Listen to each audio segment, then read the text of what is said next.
తెలంగాణ ప్రభుత్వ ఉద్యోగులకు రేవంత్ సర్కార్ తీపి కబురు చెప్పింది. డిఏ బకాయిలపై డిప్యూటీ సీఎం బట్టి విక్రమార్క కీలక ప్రకటన చేశారు. త్వరలోనే డిఏ బకాయిలు ఉద్యోగులకు చెల్లిస్తామని అసెంబ్లీ వేదికగా స్పష్టం చేశారు. ఇవాళ 4వ రోజు అసెంబ్లీ బడ్జెట్ సమావేశాలు ప్రారంభం కాగా ప్రశ్నోత్తరాల సమయంలో ఉద్యోగ సమస్యలపై ప్రతిపక్ష బీఆర్ఎస్ సభ్యులు ప్రభుత్వాన్ని నిలదీశారు. 5 డిఏలు ఎప్పటిలోగా చెల్లిస్తారో స్పష్టంగా చెప్పాలని హరీష్ రావు ప్రభుత్వాన్ని డిమాండ్ చేశారు.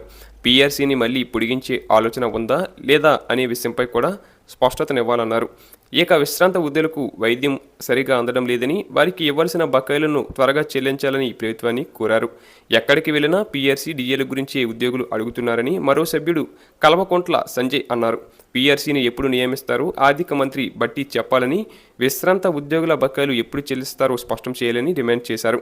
ఇక సభ్యులు అడిగిన ప్రశ్నలకు డిప్యూటీ సీఎం బట్టి విక్రమార్క సమాధానమిచ్చారు. తమ ప్రభుత్వం ప్రతి సమస్యను మానవీయ కోణంలోనే చూస్తుందని చెప్పారు. ఉద్యోగులకు ఇవ్వాల్సిన డిఏ బకాయిలు గత ప్రభుత్వం పెండింగ్లో పెట్టిందని అన్నారు.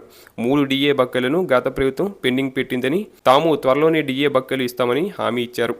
ఇక పదవి విరమణ ప్రయోజనాలు గత ప్రభుత్వం చెల్లించలేదని, రిటైర్మెంట్ ప్రయోజనాలు చెల్లించలేకే పదవి విరమణ వయసు పెంచారని విమర్శించారు.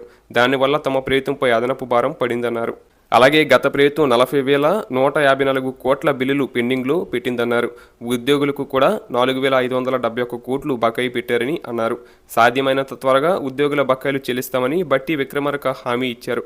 తమ ప్రభుత్వం అధికారంలోకి వచ్చిన తర్వాత 1వ తేదీనే జీతాలు చెల్లిస్తున్నామని అన్నారు.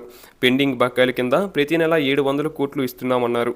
మానవీయ కోణం ఉంది కాబట్టి 1వ తేదీనే జీతాలు ఇస్తున్నామని వెల్లడించారు. ఉద్యోగులకు నగదురహిత ఆరోగ్య కార్డు ఇస్తున్నామని, 1,20,00,000 ప్రమాద బీమా అమలు చేస్తున్నామని గుర్తు చేశారు. ఉద్యోగులను అన్ని రకాలుగా ఆదుకుంటామని హామీ ఇచ్చారు.